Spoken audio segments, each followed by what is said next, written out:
This is OXDF, and I'm working on Kerberoasting on an Open Fire from the Sans Holiday Hack 2021. I think this was the hardest challenge in Sans Holiday Hack 2021. So let's dive in and take a look. We're going to start with the LPU portal, taking a look at what's going on here. And I'm going to need to register. I'll go ahead and throw in my identification. Well, it doesn't really matter, but OXDF at AOL.com. Let's see if that works. I'm not a robot. And submit. Let's see what happens here. Cool, so I get some credentials back. And it says here, just to make sure I'm getting the details, new student domain account created. I can access the student network grading system by SSHing in with this command. And I've got username and password. You can see it's SSH username at the host. And we're using port 2222 instead of 22. And then I've got the password here. I will jump over into here and I can paste this in. One thing I always like to do is do SSH pass -p and then the password there's just it's not secure at all, but when I'm doing a hack the box, it's an easy way to both show you the password I'm putting in and just for me to not have to copy and paste it all the time, because now it's going to be in my terminal. We'll come over here and we'll put this in. There will be SSH pass will fail because it's not going to recognize the fingerprint of this service. I've configured my SSH to just not care about that, because again, this is my hacking VM. I'm connecting to all sorts of things, and I don't want to be bothered with accepting the fingerprint every time. So, and SSH pass, if you run the SSH into a host you don't check, it prompts you, but SSH pass eats that, and then you just get stuck. So if you ever do find yourself stuck, that's certainly a place you can look. But anyway, with that said, we can connect, and we are in the grading portal. There's only two options here. We can print grades, and it gives us some grades. It's cool. We can exit, and it exits. Can we, let's see what else we can do. What, is there a 2? Is there a -1? I don't see much of else there. We can start to be creative a little bit. We can try to can we do 1, comma, bash? No, that doesn't work. It did interestingly still show the thing, but it didn't give me any kind of command injection or anything. What about if I do a subshell? Who am I? Let's see, is that going to do anything? No, doesn't seem to do much. So it doesn't look like we have command injection here. One of the other things I can try is issuing a control C, and it looks like it's catching that and not allowing me to leave, or control X or control Z, not much. I don't know, X wouldn't do anything, but Z would background it. That doesn't work either. Control D is the end of file character. And that, interestingly enough, drops me into a Python REPL, which is kind of interesting. It's not exactly what I would have expected, but that's definitely something we can work with here. So from here, I'm guessing, we'll see, is OS already imported? We'll do os.system ID, see what we're running as. So we can run commands, we've got execution, this is pretty easy. We'll just now change it to bash, and we've got a command, and we've escaped out of the shell. We are now on the grading server as our user, but we're not limited in this shell like they intended for us to be. So that's the first step. The next thing we need to do is figure out where we're orienting ourselves. There's a bunch of hints associated with this challenge. That's actually what I was going to pull up. Let's see. And often I think of hints as things I can do without, but these are really useful, things we're going to need if we're going to navigate this network. There is a talk by Chris Davis to go watch on this. A lot of this stuff will come up, mostly on stuff I'm going to get to in a little bit. Finding domain controller seems like a really interesting start. So there'll be some 10x in your routing tables of interest, and you may consider this is the important part. This is just good practice in general. If you're, again, when I often show a hack the box machine, I know the machine is there and I know it's up. But if I'm scanning a whole network, I want to make sure that I have clear understanding for what is up and not. And if Nmap is not running as root, it's not going to be able to send. It's not going to do a lot of things. I'm going to send pings, for example, to determine hosts are up. And so you have to make sure you're telling it the port you want to look for. So in this case, 445 is open on most Windows hosts, and 22 tends to be open on Linux hosts. And since they're telling us that, that seems like a good way to go. So let's come back here and do some scanning. So we're going to go to my VM within the network. I'm assuming we're going to have Nmap on the host. We do. That's nice of them to give us. So if we do Nmap, we'll include the thing they're telling us. Now this PS 2245 is telling you the ports to look at to determine if the box is up or not. Oh, but before we do that, we don't know. Let's look at IP route and see what we have. And so we can actually start with IP ifconfig, and you can see we are on the 172.17.2 address network. And so now if we do IP route, we can see we've got routes via this host to get to some 10.networks. networks. And so that seems like a good place to start exploring. So we will come here and scan 10.128.1.0 WAC 24, just like that. And let's see what we find. This will take, I don't know, like a few seconds to run. It shouldn't take that long. Yeah, here we go. So what do we find here? We found two hosts. One of them is called Holiday Hack Challenge Windows Docker Holiday Hack Internal, blah, blah, blah, Linux Docker. It's listing on 2280 and 222. And the other one is called Windows DC. That is definitely interesting. We're going to want to take a look at that because we are looking for a domain controller. And those are the two hosts we found. I have a gut feeling that this right here is the box we're actually on, the grading server. Let's see, what would happen if we SSH to that machine? Oh, well, that doesn't make a lot of sense. Well, it looks, let's see. SSH that, accept the fingerprint, permission denied publicly. So it's not, it's something else. Let's curl that. Be redirected to /register. Now that does feel a lot like this right here where I got redirected to /register. So, oh, I didn't, when I did SSH, when it's P2, yes, my password. I just kept it up here somewhere. I made a big deal talking about how I was going to keep it. There it is.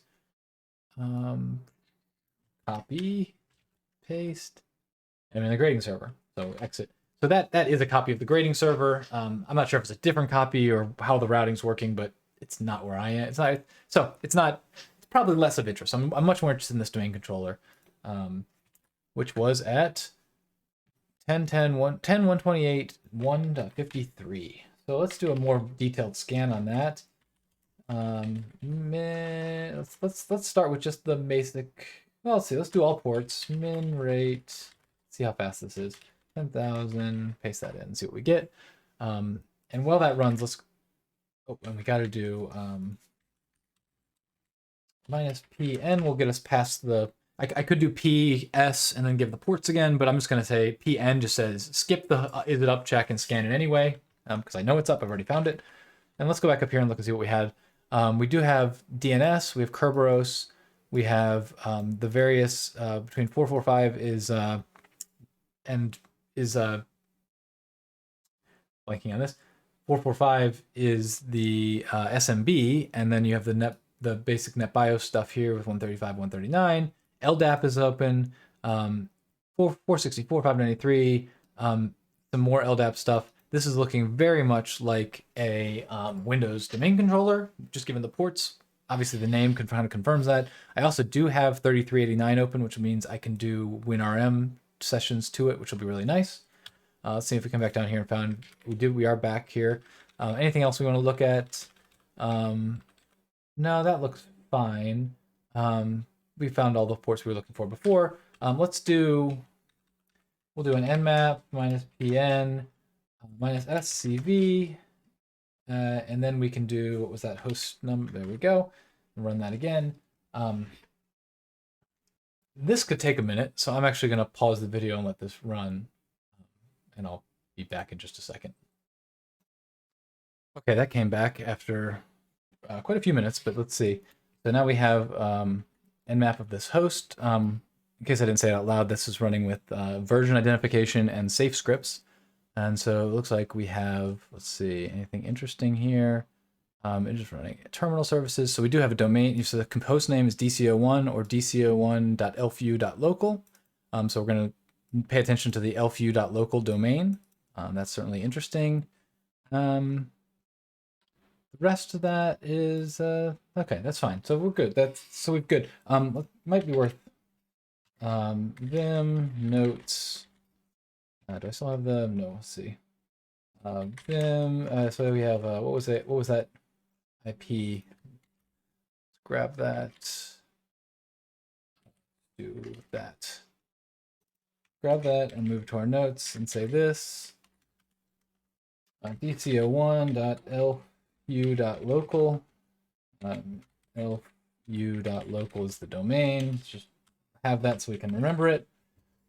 Let's go ahead. I know we found the domain controller here, but I think it's probably worth taking a quick second to scan the rest of these subnets here and see what else we find, because there might be more. So there's the 2 dot and the 3 dot. We're also in the routing table, and see what else happens to come up there. I don't remember how long these take. If these take a while, I might come back and do them again after. Yeah, I'll pause the video here. And nope, here, of course, here they start coming in. So there's actually a fair number of hosts here. Some of them are that same 2280.222 thing that I was seeing earlier. So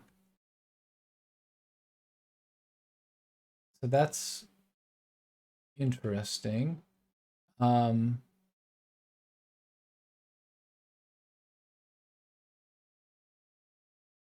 lot of hosts here. It's gonna be more than we want to triage for sure. I'm trying to think of the easiest way to like identify which one is interesting, if any. And I'm not coming up with a lot right now. We got that. Let's also pivot to the 3 dot and see if there's just as many over there. Or if anything happens to jump out. You know, in the first one, it was pretty clear, like we even got host names and things off of it. And so that was able to identify, oh, this is the domain controller. It's definitely of interest to me. Here, 14 seconds, 36 hosts. That's quite a few. Let's look back through here, paging up, seeing if anything jumps out at us as interesting. A lot of the same combinations over and over again. Yeah, let's see. Same, 2280, 139, 445, 2222 is another one that seems to be showing up a lot. That's something different. What is that? 30 dumps. I mean, just purely based on the fact that it's so different looking than all the rest. 110, 128, 3.30 might be interesting. We'll check that out. All the other ones seem to be kind of repeated.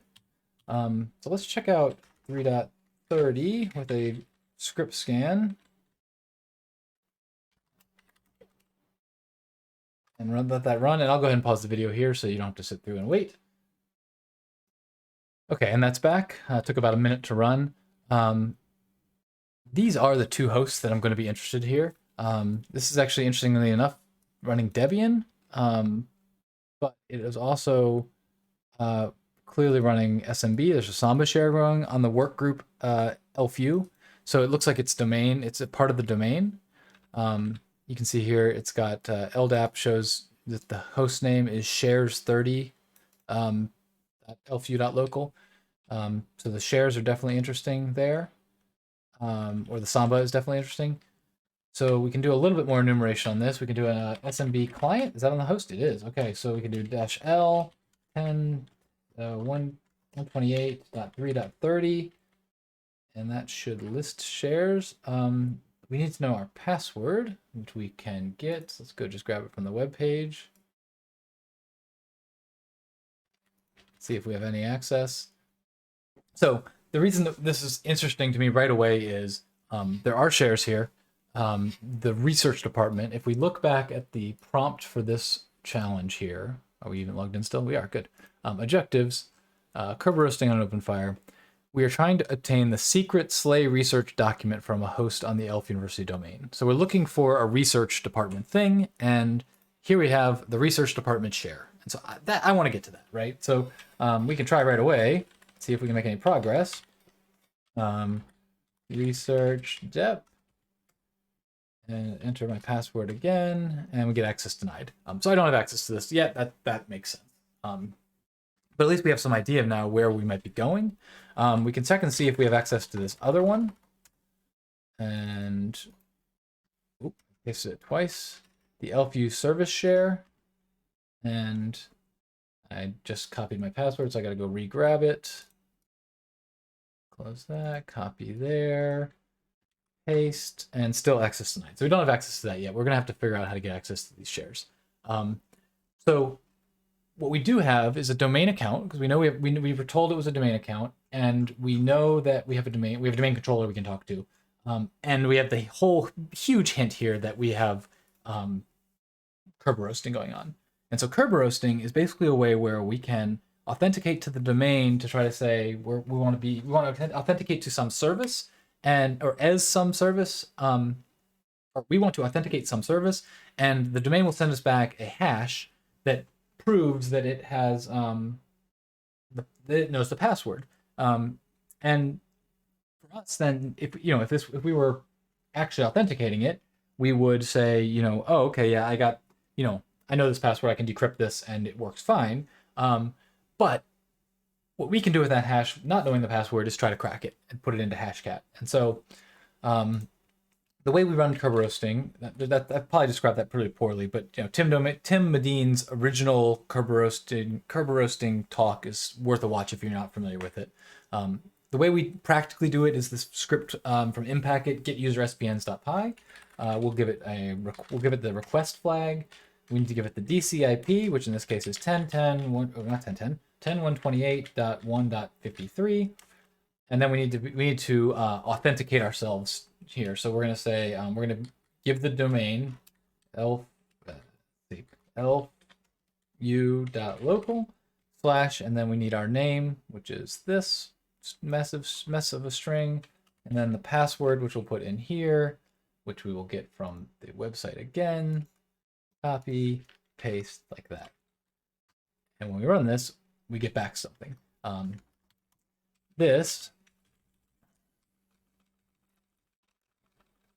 So we have the elf SVC account on elfu.local, and this is the hash for it. Now again, this shouldn't be valuable to us unless we have a case of a weak password. In which case we can try to crack this. Let's see. We're going to grab this. For cracking purposes, I am going to actually jump up into a window on my host. So we will come here. We will do a cd make temp -d. So now we're in a temporary directory. We will vim hash. We'll paste this in, and we will quit. So we will run hashcat. And the next thing we need for Hashcat, I'm told there's actually a newer version of Hashcat that finds the hash format for you, but I don't have that one yet, clearly. So we will come in here and let's see. Let's go back up here in vim hash. We're looking for that right there. So we just come in example hashes. We find right here it matches very nicely this KRB 5TGS 23, a username, blah, blah, blah. So we're happy with that. Let's go with mode 13100. So we will now do hashcat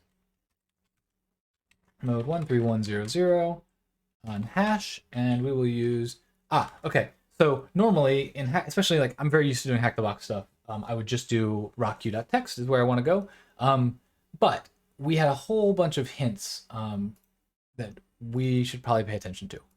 And that was, let's see, we are the 9 hints in here. So let's get to number 8, Kerberoasting, mangling rules. So we're definitely going to want to apply some mangling rules. We're probably going to want to apply the one rule to rule them all rule. Seems like a wise thing to do when they tell you in the hints. But the other thing is they're suggesting using cool for wordless creation. And so what cool is it does is it basically just crawls a website and it records all the words on the website, and then if there's any links on the website, it goes visit them as well and makes a big word list for you. It can be really useful for, getting specific words that might be of interest to your target. Company name type stuff, all that kind of thing. So let's grab copy link address. Let's go back to our VM and generate a word list here. Let's see. So the only site I really know of so far as a part of this challenge is the registration page itself. So let's see, do I have cool on this VM? I would put it in here, I imagine. I do. Cool. Okay. Cool. Cool. Can I run that? I Sweet. I can give it -help, and it gives me the parameters I need. In general, to run cool, I really just need to really you just need to give it the web page you're looking at. So if I come, let's see, where's my web page here? There /register. I can try it on the base domain here, and it doesn't find anything because it just returns a 302 redirect. If I put the register here, I don't like register, and I put it into less, I can see here's the various words coming back. There is one thing I want to make sure to, one option I want to make sure to use here. Let's see if it's in the help somewhere. With numbers. Every time I run cool, I want to include this because in general right now it doesn't include things that have numbers, and I find especially in CTFs, but I think in the real world too, you probably want these. If you're getting a huge list, maybe you want to leave it out, but as you can see now we picked up a handful more stuff, some stuff here that might not have been here before. So in fact we can do 78 without the number, or 78 with the numbers, and 79 with. Doesn't make a lot of sense.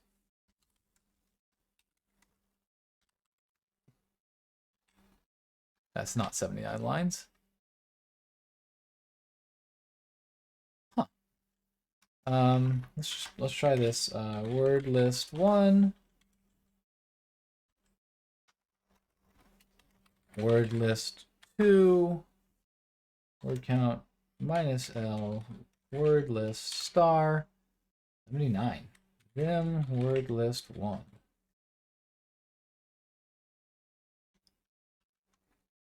Okay, we got 79. Okay, so maybe it is the same number of words. It just isn't, it's not including the numbery stuff. There's 2021 was in there. Now you're sending me down a rabbit hole I didn't expect to go on. 1 word list 2. Okay, so just getting slightly different stuff. So like instead of getting a snow, it gets a snow instead of a snow 21. It drops the V0 off of here. No idea why reindeers and fears comes in instead of reindeers for fears. So okay. Anyway, let's get the numbers. Long way of saying. Let's see. Vim word list 2. Can I make this small enough that I can copy the whole thing? I can. I don't need that header phrase, but now we will come back to kill that Vim word list. There we go. Okay. The final thing we need is we need that one rule to rule them all. And it is right here.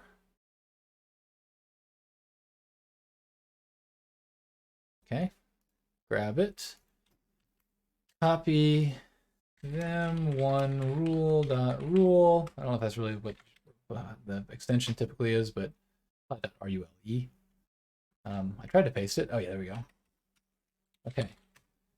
So let's move. That's gonna bug me. One rule. Put the E on the end. Okay. So back to hashcat. Back to hashcat. -M 13100. Hash is being pass our rule file in. One rule. Our hash is hash, and our word list is word list. And we run this, and this is also could take a few minutes, because especially when you we can hit status to see how big it is.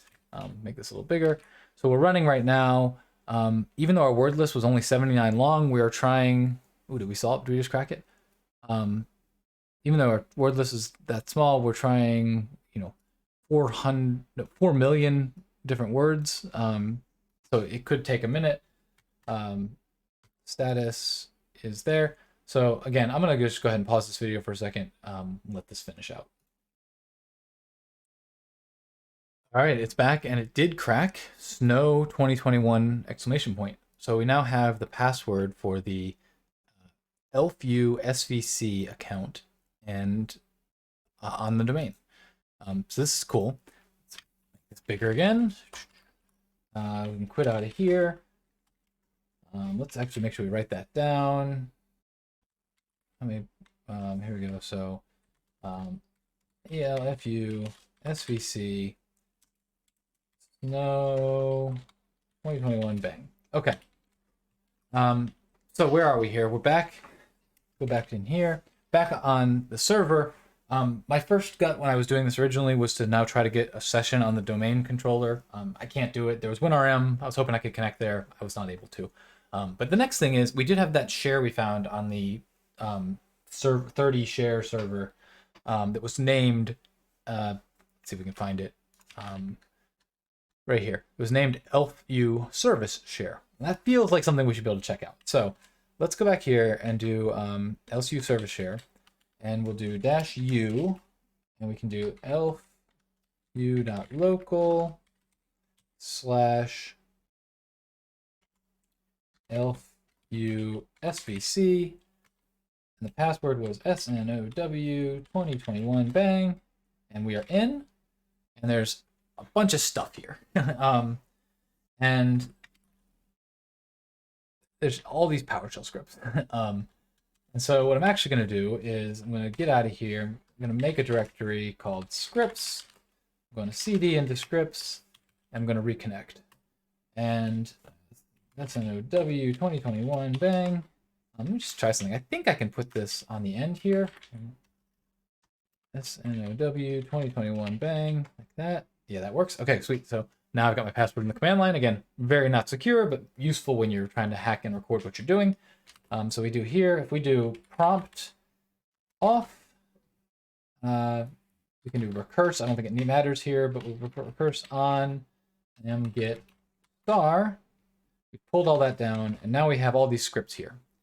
And so there was a hint somewhere, but also just when I find scripts, I'm definitely interested in trying to figure out what could be of value in here. There's a lot to go through. And so figuring out, like how do I figure out like which one of these might be useful to go into is I could just start opening them one by one, and that would certainly be possible.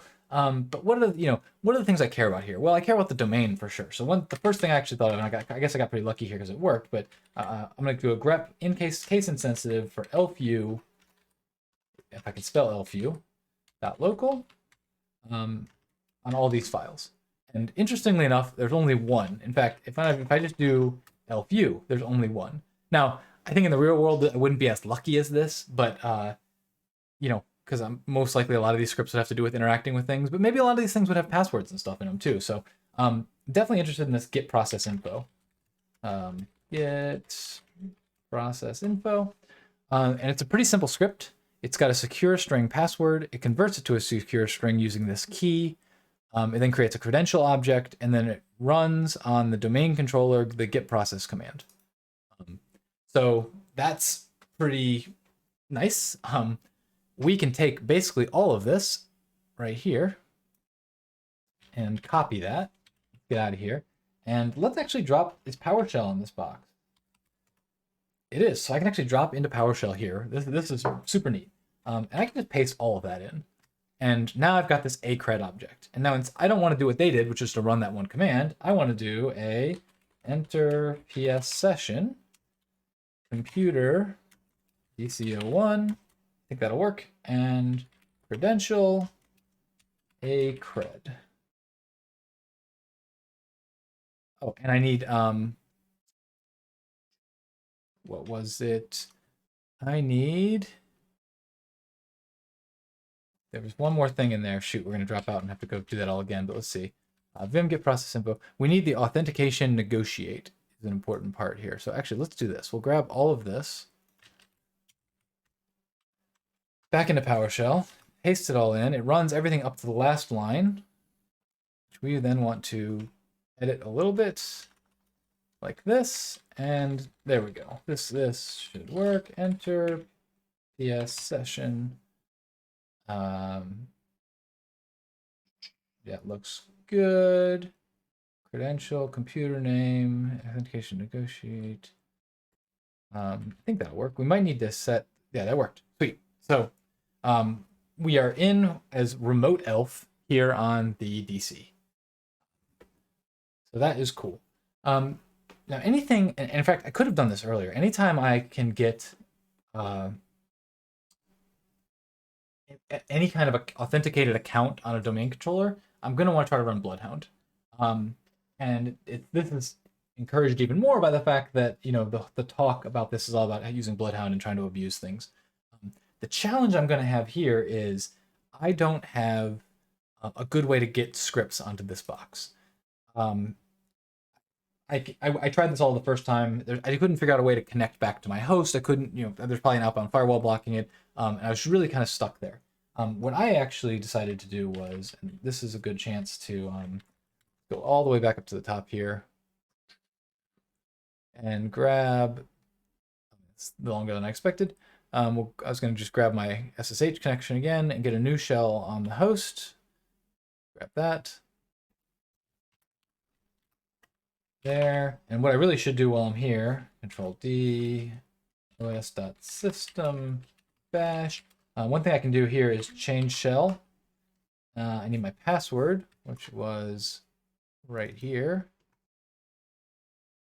Paste. Login shell, I want it to just be bash. And now, I need my password. Okay, it would help if I actually copy it. Try this again. Copy the password. I run ch. I paste the password. I do bin bash. And I have a new shell. So now if I exit, get out of here, exit here. If I SSH in, now my shell is, and I don't have to worry about escaping it every time. Okay, so I want to use bloodhound.py. And that is, so I'm going to go into opt, and I'm going to go into, normally I would just pip install bloodhound.py and have it installed, but if I wanted to have, I want to get a copy of it up onto this host so I can run it. So I'm in here, and I am going to scp-r recursive. In fact, let's just make this even easier. scp bloodhound.py to like this. There's a couple things I gotta do differently. Very annoyingly, scp uses -P for port and not lowercase p. And then I need to also do, I can do ssh pass -p and put this in here. And I think that'll work. Let's give it a try. Oh, I need to, let's see, put this here into star, into there. And I guess I need to give it some kind of cursive. Is it capital R, lowercase r? ls. So it is, the bloodhound.py directory is coming. Not here yet. It's going to take a second. Oops, that's not what I wanted to do. Let's make this go up. I'm not sure why it's taking quite so long. There we go. So now I have bloodhound.py. Now I can do Python 3 bloodhound.py, and it works nicely. If it is not necessary to move the entire directory up there, but it is necessary to move this bloodhound directory, and so I guess copying the Docker file and the rest of the stuff was just laziness. So now I can go ahead and run Bloodhound. So let me see. Okay, so I'm going to do Python 3 bloodhound.py. I'm going to do collection method all. I'm going to do user el. I actually could use any user I have here. I've got 3 users. My initial user, elf svc, and the service, the remote elf account that I found in this password. I'm going to use elfu svc because I remember the password. ASD. I should show, by the way. I can. Where is this? I thought I had a. Where didn't I have a session on the domain controller somewhere? Oh, it's here, I bet. If I Control C out of that, if I exit out of that, I should show you real quick. If I do a cred like that, does that look right? I think it does. Let's let's see, acred. It's that. If I do network credentials, I believe. What is it? Where's my window for going a rabbit hole again? But PowerShell get password from credential. Clearly, I've been here before. It is network credential. Let's see. Credential, GM, password string, password length, get network connection, get network credential. And here we go. That was close, but that's still not showing it to me. There's something else I got to put in there. No, password. So there you go. That's the password for this other user. So it is recoverable. It's not that secure. Okay, so back to here. Domain lfu.local. That looks good.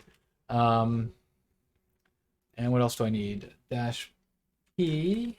No 2021 bang. And DC is dc01.elfu.local. That all seems pretty good. I'm going to comment this out for a second because I don't want to run it in the bloodhound.py. Oh, yeah, sure. Well, sure. Okay, I'll run it. Yeah. Make dir bh cdbh and run that. Oh, of course, I can't.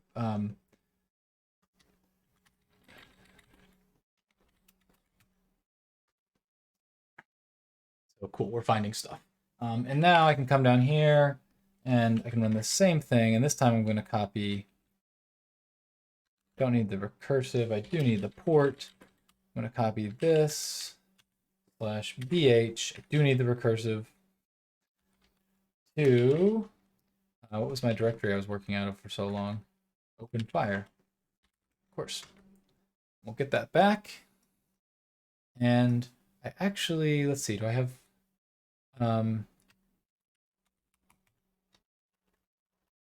the opt bloodhound, the opt blood.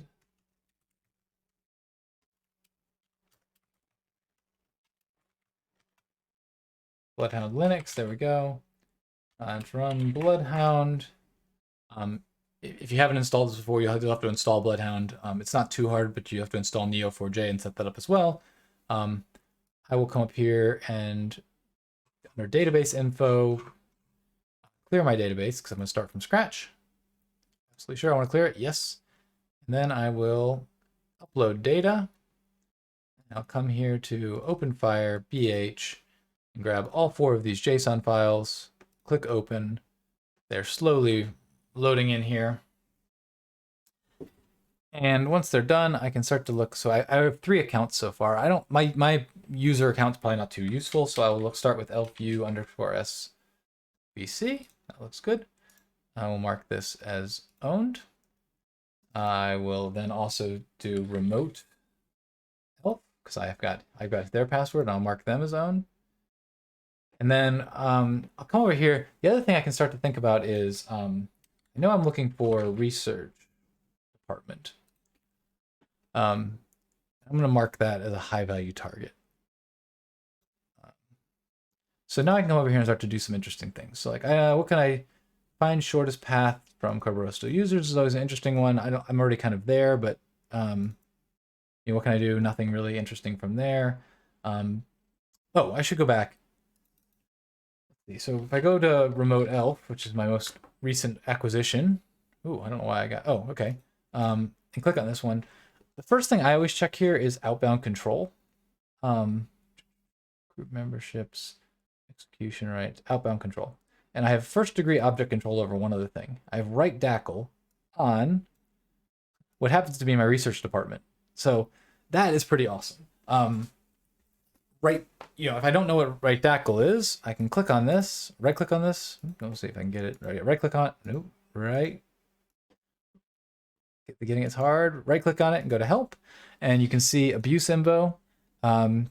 What can I do here to use? I can use a bunch of power view commands here to add people to the group. I don't have power view here, and again, I'm going to have trouble getting it onto the system. So what I can do here instead, let's see if I can find it in the hints. There was a hint here that's very useful. Cool, not that. Finding domain controllers, no. Kerberoasting A/B talk. Chris Davis's scripts. Oh, I didn't want to open it in that window. Let's go back and open it in a new window. Chris Davis's scripts includes, I don't need to read because I actually did figure out how to use Bloodhound. That was good. In the example, generic all permission for Chris D user has the right DACL on. Okay. So this is how I'm going to give I'm going to use my right DACL permission to put Chris D into the domain admins group. And so I'm going to pull this aside and move it over I'm moving it off screen. So you'll have to trust me for a second that I'm looking at it. And we're going to go back to our thing here. We now know that we have the right DACL over the group we care about. So that's great. So let's go back to our terminal here. Where are we with our shell? Here we are. Okay. So we're going to start doing some PowerShell stuff. And actually what I'm going to say is let's go to window 1. And in our notes here, let's grab Chris's example of what to do here. And we're going to make changes here so that we have them and we can easily paste them in. So we're going to add assembly. That's fine. We're going to look at this group. This group is not going to be the domain admins, but we already identified the group we want. It was going to be, lost it. Let's see. Make sure we get the exact thing. Right here. This name. Let's grab that and paste that in right there. Okay, so that's the research group. The username. What user do we want to give this access to? Let's see. That actually to me feels like let's give it to our temporary domain user. So let's give temporary domain user that. This looks the same. This looks the same. Down here, principal account. We're going to be in elf.u.local. That looks the same. That looks the same. All the rest of this looks like it didn't change. So now if we grab this, and I've got this code that is going to abuse the fact that remote elf has right DACL on the research department to give my user, RN, CT, CZ, blah, blah, blah, generic all over the same group.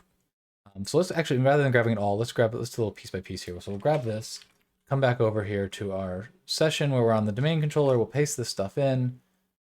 That all looks good. Just do this. We're just going to grab a couple of these and paste these in, make sure they come across okay. So that was the identity reference. Next one is inheritance type. I don't know exactly what these are doing. If you want to be a PowerShell expert, you could really dive into this. But this is why, in general, I have tools or gists that I can look up and modify. Next, let's see. Got that one. So the next one is the domain. Let's grab a few of these here. We can probably set those all look small and safe. Of course, I'm hanging on this one. Did my session end somehow? It's gonna be a real bummer. Okay, we've recovered. Oh, we've recovered a lot. So we paste a bunch of stuff in here. We're doing stuff. We're doing stuff. We're doing stuff. What did I last do? The ending in the ace. We just need to commit changes, paste, and dispose. Copy, preview. Whoa, undo. Whoa. Did almost mess that up. Undo. So that was good. We redo. Okay, so back down here. Copy that, previous, paste that, and dispose. So at this point, my user now has full control over this group that we care about and that we're targeting. So the next thing we need to do is the same, the next thing in this window here is, okay, so now I've got generic all over this group, and not domain admins, but research group. So I'm going to add a user to that group. And so in this case, I'll add myself to the group. And so let's copy this. We'll do the same thing here. We'll go back to our notepad. and we're going to need to check for places where, you know, the domain is different and things like that. So right off the bat, our LDAP connection string is different. Let's yank, putting that down, paste. So that is new. That looks better. The username, probably don't need to reset this, but let's just be careful. Oops. Yank, paste, delete. Password for this user. So this time, because I don't want to run as remote elf, I'm going to actually run as me. Me being my elf account. Me being this guy. So because I'm going to run as them, I got to pass the creds in. So I will copy that back to my VM. Insert that there. Okay, this looks fine. If we're not in vulns.local, we are in lfu.local. So this looks generic, and I think we're good. So let's start with some of this stuff. Paste in, let it run the password. Okay. Let's go ahead and connect. This is going to get our connection to the domain entry. Okay, that looks good. Get our user object, and we'll go all the way to here. This might be a lot to paste at once. Let's see if it takes. Okay. We'll commit changes and dispose. All right. Now, if this worked, I probably should have shown this before trying it, but trust me, I did not previously have access to that share, but now I'm going to try to get access to the let's see. Do I have an SMB client thing up here? I don't. Okay, that's probably in the other one. SMB client, and the host name was 10.128.3.30. I don't remember the share name, so we will do -L to list them and see what we can get. Do I need? Okay, I don't need any creds there. So the research department is what we want to try to access, and I don't even need to give it a username because it's there. So let's see what happens. I do need a password. I now know I have it handy right here. Paste that in, and I got access tonight. It can take a minute or two for this to come through, so we might pause the video and wait a second. So while the recording was paused, I came up here and I started trying to run the commands again, just to sort of see if maybe it didn't take or something. And it was interesting because when I got to this part where, so if we look at this code a little bit, you know, I got this LDAP connection string, and I use that to get a domain dir entry. So some sort of entry, and that is for the research department group.